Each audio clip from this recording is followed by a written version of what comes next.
The first person that joined the team was going to be somebody in ops, right? I do not have an ops mindset, not even a little bit. And watching somebody like that work, as a matter of fact, we were just talking this morning about optimizing some things that I had not thought once about, honestly. I hadn't. And I would love to say that I had, but it would be a lie.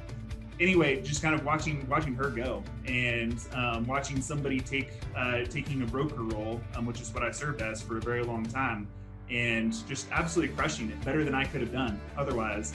I love having those brokers out earn me. It's amazing, and out earn any year that I'd had previously. It's pretty fun to watch. So anyway, I think the key is going to be trust, and then also, it's that whole hiring slow concept of making sure that they're going to be a fit in that culture, but trust that they're going to do awesome things. Welcome to Grow Think Tank. This is the one and only place where you will get insight from the founders and the CEOs of the fastest growing privately held companies. I am the host. My name is Gene Hammett. I help leaders and their teams navigate the defining moments of their growth. Are you ready to grow? Don't let your ego get in the way of your leadership. The title of this episode was something I thought about a lot, but don't let your ego get in the way. Why would I even ask you that? Well, the key behind you evolving and growing as a leader is to ensure that your ego doesn't stop you from what's really in front of you. The opportunity to let go of the day-to-day work, let go of some of the tasks that you could give to others and empower them in a very important way that allows you to work on the most valuable strategic parts of the business. And as you continue to do that more and more, it allows others to surround you with their talents and their strengths. And when you empower them to really show up as leaders, not just followers or doers, you create the kind of company and culture that allows you to scale beyond where you are today. Don't let your ego get in the way of your leadership. Our conversation today is with Kyle Francis. He is the CEO of Professional Transition Strategies. They work primarily with the dental world around the buy and sell transactions and valuations of dental practices. And so when we talk about this today, we look at his ego. We talk about what's getting in the way. And you probably have similar things that you could be paying attention to if you're willing to do the deep work and join us for this conversation. You evolving and growing as a leader is the key to your company scaling from where it is today to where you really want it to be. Now, before we jump into the interview, let me just remind you that if you want to check out the free resources we have around you evolving as a leader, you can go to genehammett.com. I'm here to help you and serve you. We want to make sure you're subscribed to the podcast, but also just give us a question. Give us an insight around what it is we can help you with, because if you reach out on any of the social channels to us, we'll respond to you and we'll help you with free resources to help you grow. But if you want to join a community of like-minded people that are fast growth founder CEOs, not just any people, they're growing faster than the top 1%, then check out fastgrowthboardroom.com.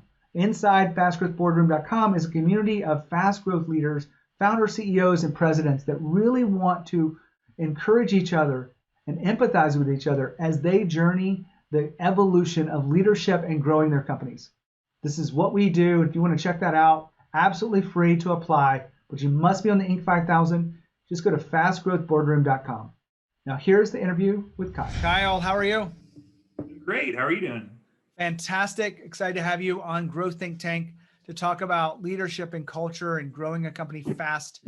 You've had a tremendous run there at Professional Transition Strategies. Tell us a little bit about what you guys are up to. Yeah, well, maybe to start at the beginning, graduated from Baylor back in 2005. I thought that I was going to go the route of private equity, venture capital, investment banking, those kind of things.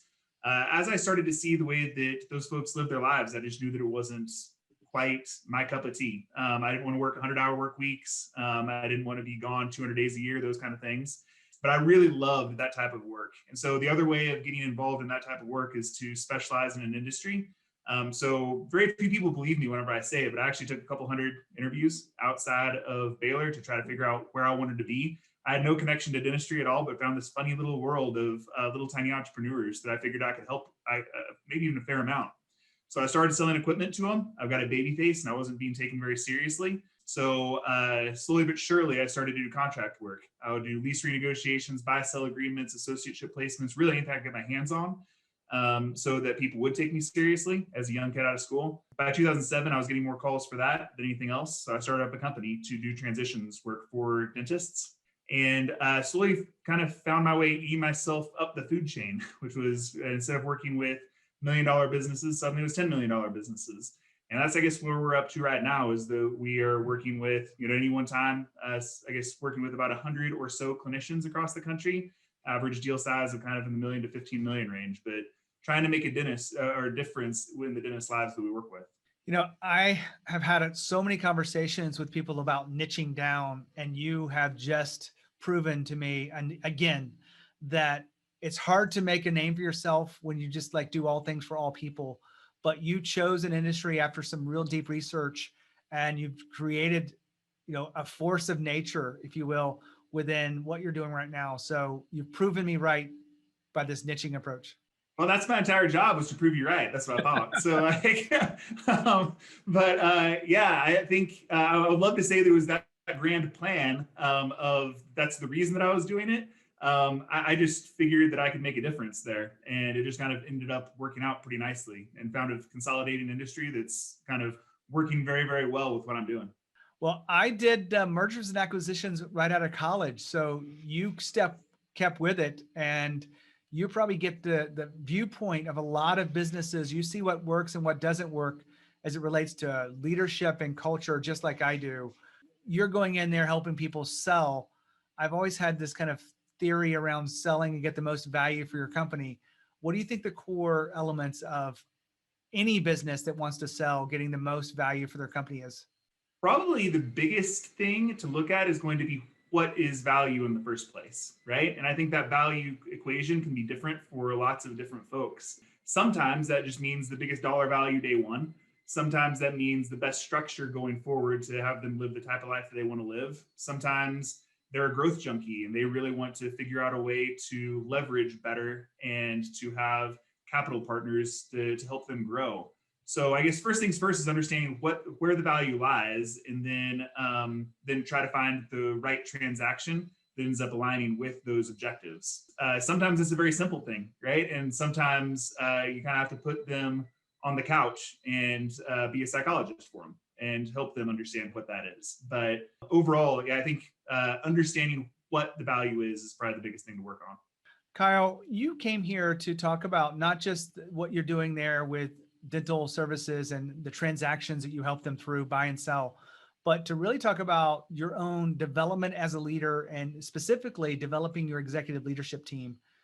Why has that been important as your company has scaled really fast? I wouldn't have been able to do it without them. So that's probably the first thing. My capacity is only so large. I've got a decently big capacity just because I've done quite a few deals. I think closing down on 400 now, but I wouldn't be able to do it if it was just myself. I had this business as a sustenance business for a very long time. So from 2007 until 2015, essentially, I had a couple of partners in different ventures, but primarily it was me doing the work. And that's everything from prospecting to appraisal to closing, right?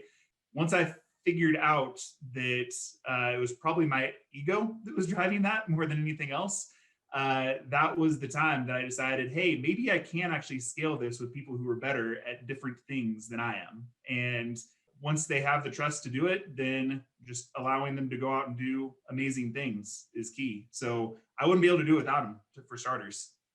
I want to dive into this ego thing. Why do you feel like ego gets in the way of us being the best leaders we can be? I think that as much as we try not to be, all of us have some sort of myopic tendencies. And to think how long I spent coming up with that very first appraisal methodology, and stumbling over myself on, a very, very large deal that I had no business being a part of, a year out of college, learning that I actually did it pretty well. Suddenly, I think that inherently builds a self-fulfilling prophecy that you are pretty darn good at this, right? And can someone else be as good as you are? The answer is yes, maybe dramatically so. So the first person that joined the team was going to be somebody in ops, right? I do not have an ops mindset, not even a little bit. And watching somebody like that work, as a matter of fact, we were just talking this morning about optimizing some things that I had not thought once about. Honestly, I hadn't. And I would love to say that I had, but it would be a lie. Anyway, just kind of watching her go and watching somebody taking a broker role, which is what I served as for a very long time, and just absolutely crushing it better than I could have done otherwise. I love having those brokers out earn me. It's amazing, and out earn any year that I'd had previously is pretty fun to watch. So anyway, I think the key is going to be trust, and then also, it's that whole hiring slow concept of making sure that they're going to be a fit in that culture, but trust that they're going to do awesome things. This ego thing that gets in the way of us being leaders it comes from a genuine place, because you talked about the early days of the business. You had to wear every hat across the company, whether you did it well or not. And you get to the point where you're afraid that others won't do it as well as you. They won't do it as fast as you. They'll miss something. But that really does create you as the bottleneck of the company. And every client I've worked with a client, they realize that it's been a huge shift in their growth business. So as soon as you realized your ego was getting in the way and you started hiring people, what kind of happened next? So I would say that the first thing was from a business development standpoint. It's kind of smoothed out the curve. In the M&A world, you work on a deal and you kind of get all consumed in that deal. And then all of a sudden you're like, oh, that's right, I've got to build the pipeline again, right? And so you go back and start doing that. Suddenly on the business development side, if that's being done then suddenly there are constantly deals in the top of the funnel that you can worry about. And then you can actually grow that sales organization in that way.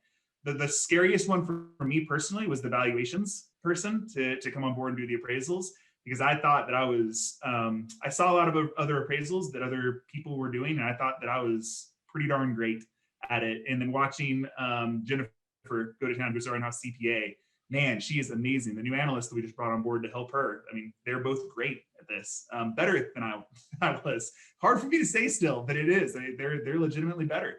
And then I think that beyond that, then suddenly you start looking at having broker responsibilities, and that I did want to take, the bigger deals that would make more of a kind of a revenue hit on our business. And once I started giving that away, then suddenly I could empower each individual person to do better things. And I was helping on all the deals, so I didn't lose the endorphins that I was getting, but it allowed them to grow and to do those types of deals. And I didn't have to be running point on any of them. So starting in January, this last January, I'm not running point on any deal, which is the weirdest thing in the world to me, but it's also kind of great. It's a pretty amazing feeling. Hold on. Kyle just talked about empowering people. One of the key things I've seen to empowering people is letting go of the thought that you can do it better, that you know better, that you have the right decisions and you can be the only one to do this, because that truly makes you the bottleneck of the company. Empowering others, not just sorta, but truly empowering others, is all about trusting them, but also trusting yourself as a leader, trusting that you can guide them through the challenges ahead of them. They may not do it the way you do it, but they will do it in a way that allows you to focus on the other aspects of the business, which is really important if the company is going to continue scaling and growing beyond where it is today. Empowering people is one of the key aspects of people feeling like owners inside of this. My next book, which is not out yet, but will be all about how do you as leaders inspire people to feel like owners? Well, part of that is empowering people. Back to Kyle. So this is a little bit of a new piece to you. I know you've been letting go piece by piece, adding certain players to the team, but not running point on the deal. And my interpretation of that is really calling the shots on every little piece of preparing for client meetings, proposals that go into effect, any kind of documents. You've got someone else doing that for you. Is that my understanding?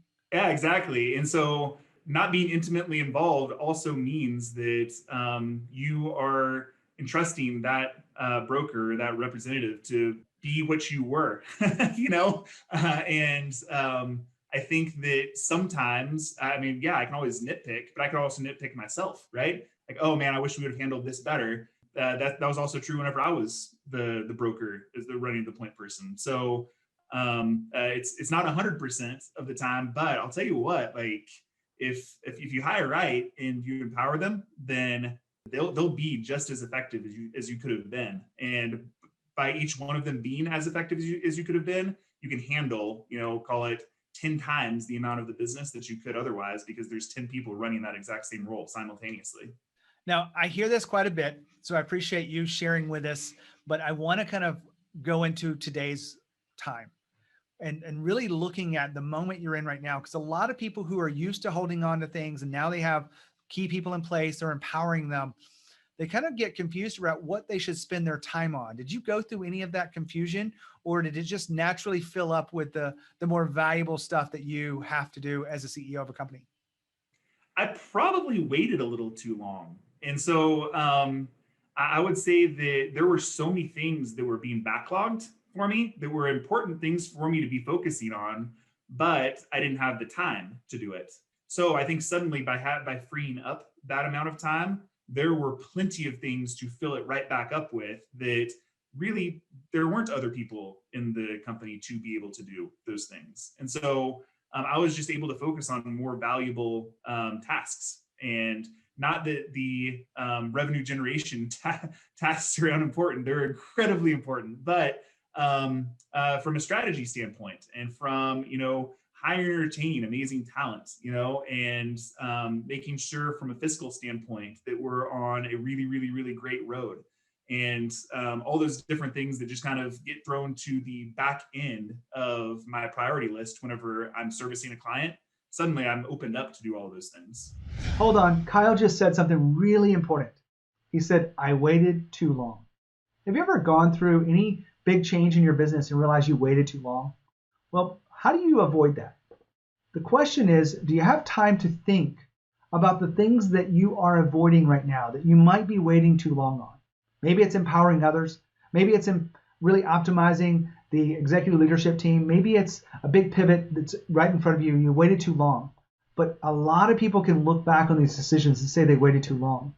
And the best way I know to combat that and be intentional is to be intentional about creating space to think about the things that you might be looking back at and say, I waited too long. That way you can always be intentional about these things and be moving them forward, even if it's small steps, but you want to make sure you're creating that space, because you don't want to always look back and say, I waited too long, because you're missing out on an opportunity.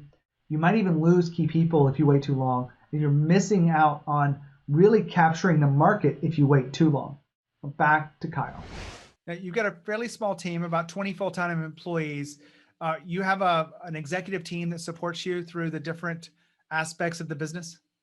Yes. And what is the biggest challenge in keeping those people aligned and keeping them moving forward when you can't have your, hands on every part of the deal? Probably. So, I mean, man, this is going to sound super cliche, but I think it's true, is going to be just, constant communication, right? And if you do an adequate job of showing what the vision of the company is, and kind of making sure that your story is being told throughout the organization, then suddenly, hopefully everybody starts to align towards that vision, and the time that they're spending kind of aligns towards the most important objectives for the business. So I think that communication, just like whenever I was meeting with Rebecca earlier today, right? Or whenever I meet with my lead broker, Stanton, about, the newest broker that we brought on board and how is it that we can be helping them get that first deal to the close, right? Those kind of things.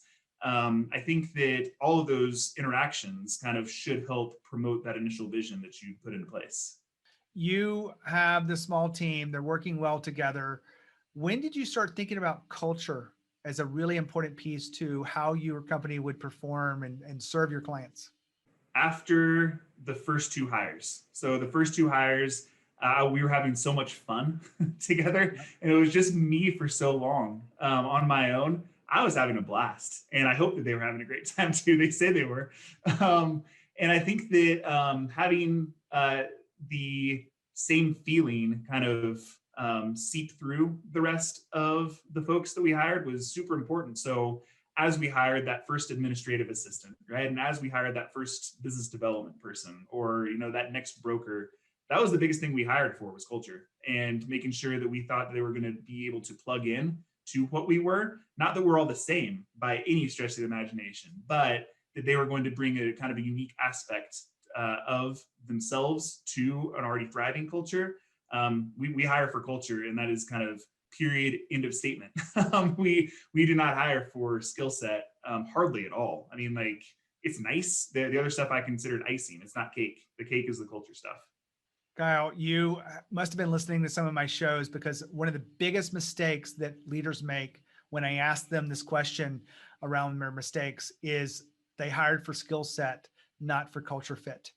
And what you just talked about is something you learned very early. So I know that how important that is as the company has scaled to the point it is now. When you think about, anything else that we haven't covered today in your journey of creating a fast growth company that truly does serve your market well, what have we not touched on that we should touch on? I think, I think the ego thing is super important, and kind of making sure that you understand that as much as you don't think you have an ego, you do, right? And the different things that you have are sacred cows, and being able to let go of those sacred cows is a very, very important thing to do. And then trying out a couple of things to give up, I think, is also very important. I remember this funny story. So Stanton was the first person that I brought on board, who's now our lead broker. I had him do some prospectuses. He probably did 10 or 20 of them, something like that. And I'll tell you what, he was horrible at them. Oh my gosh, he was bad, and understanding, okay, well, that wasn't something I could give up at that point, right? But that didn't mean that I couldn't give other things up, and then waiting for a point that I could start giving up the prospectus and appraisal work. So I tested it. It wasn't one of those things where I just knew that this was the next thing. Now it's become a little bit more, formulaic, in that there's a certain amount that can be taken off of my plate or the executive team's plate, and we hire for that. But in the beginning, I didn't know exactly what to give up. And so trying and not necessarily committing day one to like, okay, I'm for sure giving this aspect of the business up, I think is also important. Well, I appreciate you sharing that with us. You really have opened our eyes up to what it takes to build a strong executive team, and letting go of that ego is a very important piece of it. When you think about your journey as a leader, I want you to think about what Kyle has talked about today, letting go of the sacred cows, really looking at your own ego and seeing what is getting in the way of you being a stronger leader, you creating the space for your employees to do their best. I love the work I do with leaders to help them evolve from where they are today. I only work with fast growth companies. If you are listening in today's message and you want to evolve beyond where you are today, make sure you check out some of the free resources we have around leadership, but specifically joining a community of other fast growth leaders at fastgrowthboardroom.com. That is a community where fast growth leaders are evolving together and creating better cultures, better leadership, and increasing the value of their own companies because of the work that they're doing. So just check out fastgrowthboardroom.com. As always, lead with courage. We'll see you next time.